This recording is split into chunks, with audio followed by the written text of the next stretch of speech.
Welcome to the Freedom Camp Podcast, rooted in truth, growing in freedom, and built on the belief that you weren't meant to grow alone.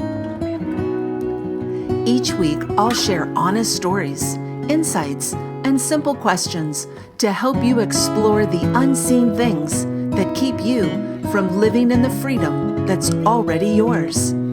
And take brave, intentional steps toward the life you were made for. This is your space to reconnect with your authentic self and grow in freedom on purpose.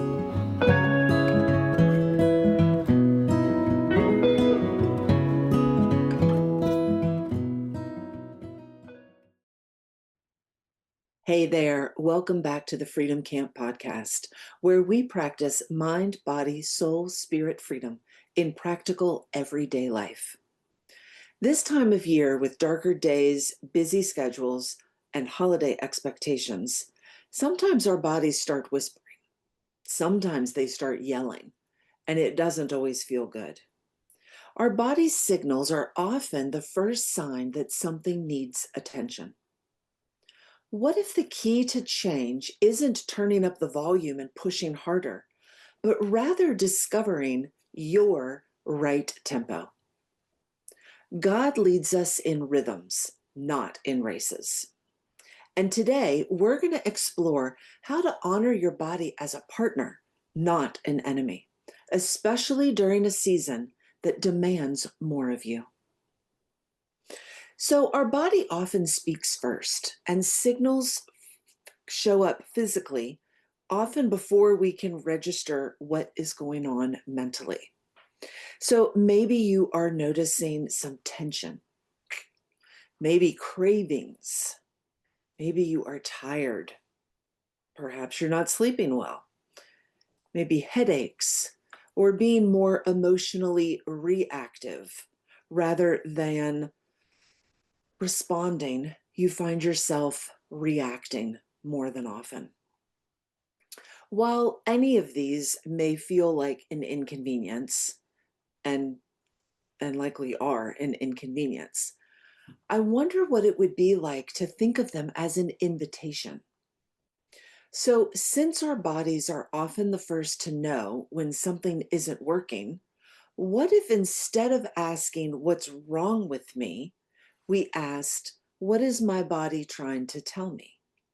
I think of it like a dashboard and looking at it from the lens of, instead of, at least for me, it feels kind of shaming or shoulding if I think like, "Oh, what's wrong with me now?" Which has been happening with me, hence this whole podcast.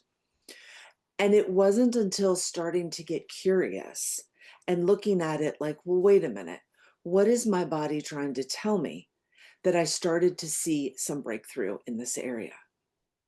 So this week in Freedom Camp, when we were discussing this, one of the Freedom Campers brought up a brilliant analogy.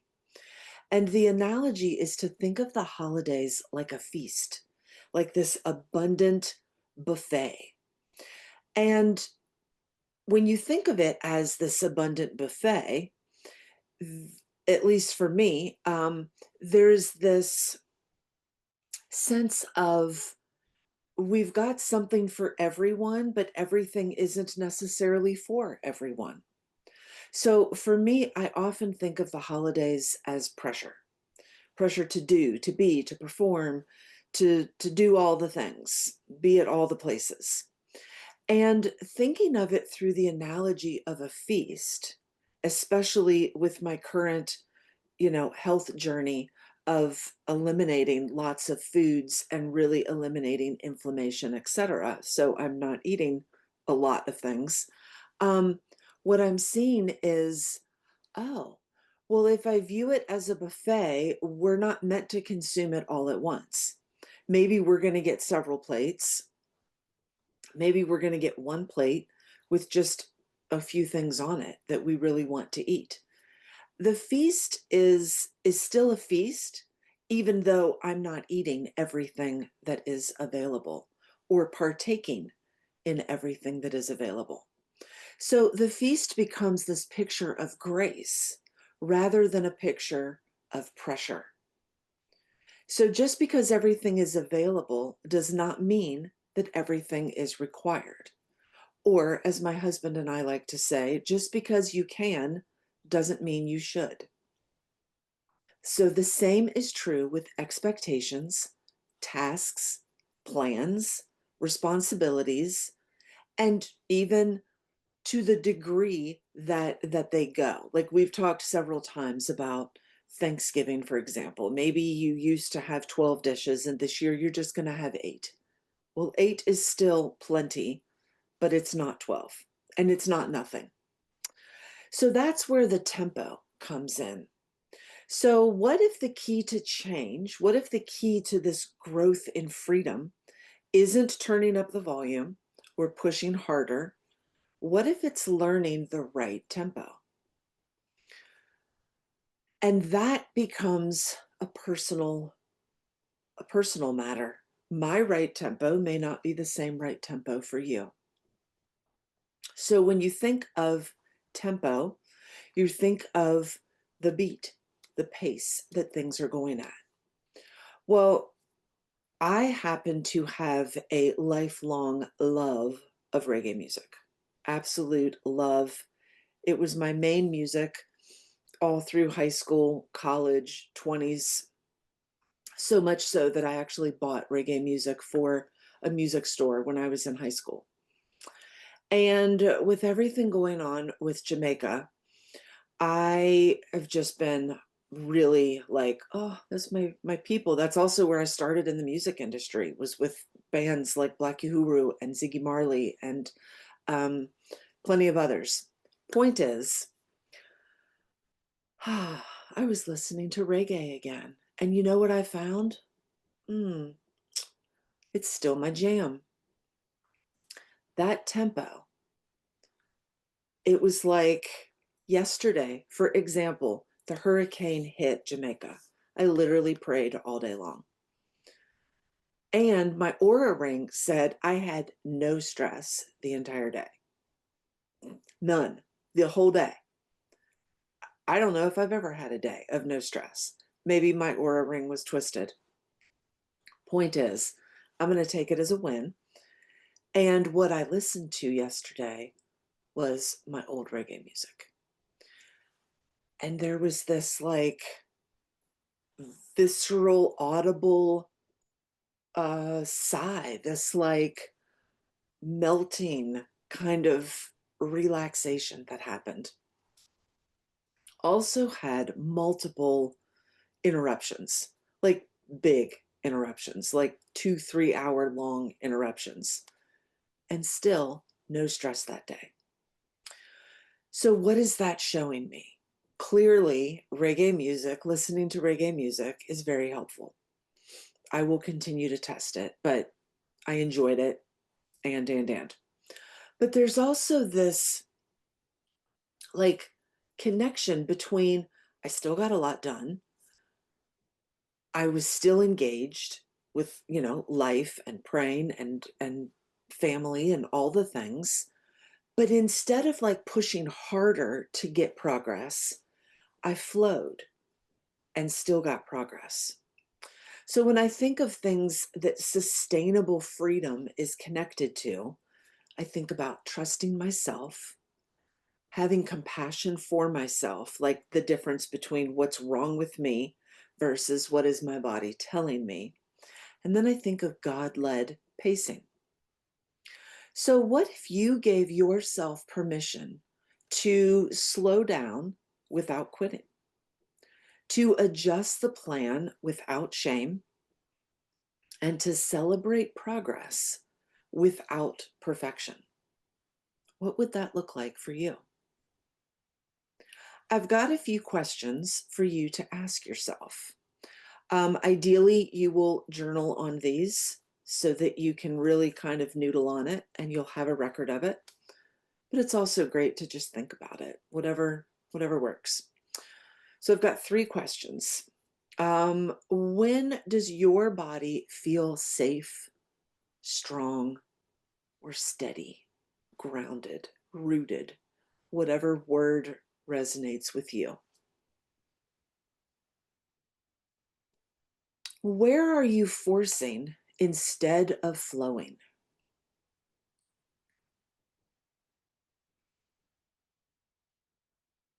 And what does your body need more of right now? Some ideas are maybe rest, nourishment, laughter, movement, gentleness, connection, maybe stillness. And I want to encourage you as you are writing or thinking, notice, observe. It's not about fixing at this point, at least. It's about noticing and observing. So I like to think actually of the image. I learned this from one of my coaches, being up on a sand dune, looking out over the ocean and observing how the waves are waving. um, what's going on with the sky, what's going on in nature around me, all things that I could fix if I wanted to. So to kind of detach, like be very aware and simultaneously be detached. We're not trying to fix. And we're not trying to fix because of another concept. What if we didn't view our body as a project, but rather as a temple, like the Bible says that it is? Like we're really centered and grounded in the Spirit of God being within us. And then again, look around and see how nature works. God doesn't rush development, He flows. Things happen in order, things happen in the right time and in the right season. That Jesus invited rest, not just work. And that obedience and gentleness can coexist. You can be obedient to what God has called you to and not be whipping yourself and like striving and in a working for worth type thing, trying to earn your place. And that stewardship does not necessarily equal perfectionism. So if you are in a place of stewardship as maybe a parent or a garden or an animal or a plant or a business or a whole family, there it doesn't have to be perfect for you to still be a steward and to be a good steward. And so there's also this connection to our freedom within our body, so that freedom doesn't come from controlling our body, but rather connecting with our body, cooperating with our body, listening to it, observing what's going on, and when needed, make some adjustments, make some tweaks. So for our action, my encouragement to you is to think of one rhythm that you can honor this week to cooperate and partner with your body. Maybe it's lighting a candle in the morning and stretching. Or maybe it's one nourishing meal that's prepared in advance. I have a pro tip. When you make bone broth and you can it or freeze it afterwards, take some and put it in an ice cube tray. Once those freeze, pop them out or leave them in the ice cube tray, depending on how quickly you use them. And then throughout the week, when you're making whatever, a soup, mashed potatoes, vegetables, even eggs, like you can throw an ice cube into that. Even you can, even throw it in chili. You can anything. It's an ice cube's worth of liquid.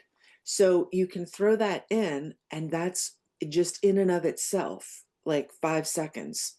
Bonk, you're now getting more nourishment. You're getting all of the good glycine and all of those vitamins that are in bone broth. and it's super quick and easy to do.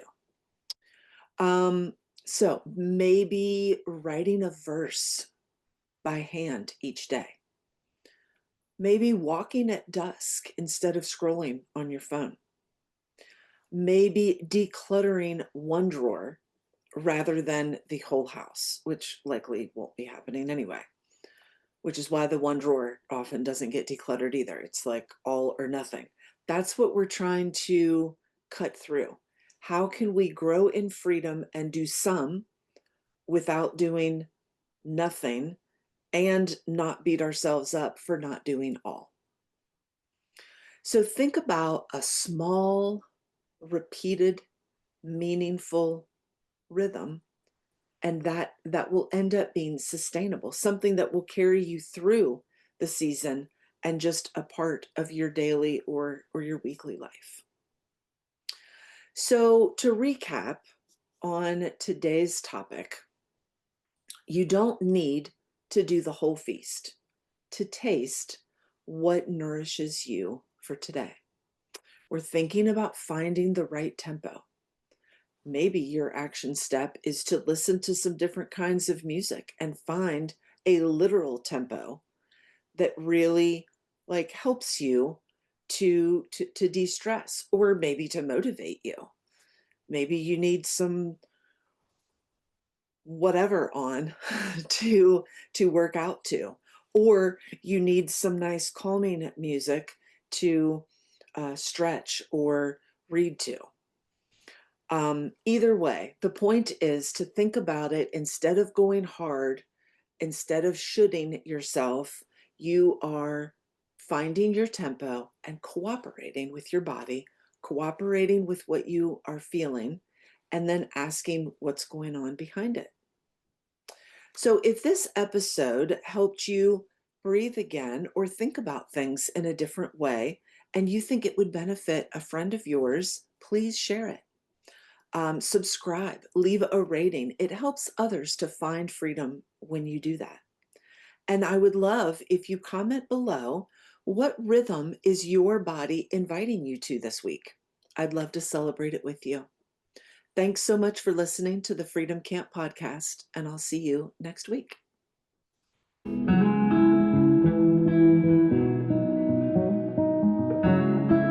Thanks for listening to the Freedom Camp podcast, where we believe freedom is nurtured from within and grows when you tend to it.